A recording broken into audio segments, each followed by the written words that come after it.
আসসালামু আলাইকুম রহমতুল্লাহ বারকাতু। এটা আমাদের বাড়ির সূর্যমুখী 3-এর একটা প্রজনন বীজ উৎপাদনের প্লট। বিশাল আকার জমি নেওয়া করা হয় এবং আমরা ইতিমধ্যে দেখতে পাচ্ছি যে ফুল চলে এসেছে, কিন্তু ফুল ফোটে নাই।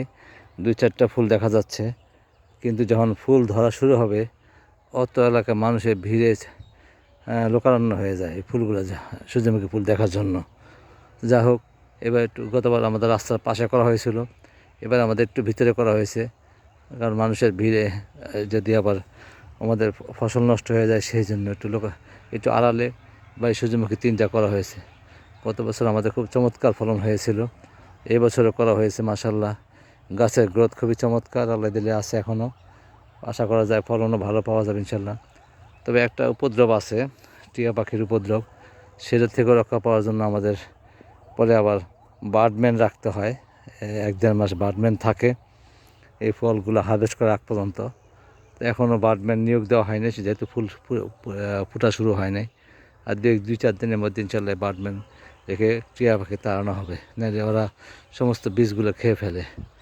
এবং মাশাআল্লাহ পুরো সম্পূর্ণ প্লটটা বেশ চমৎকার দেখা যাচ্ছে।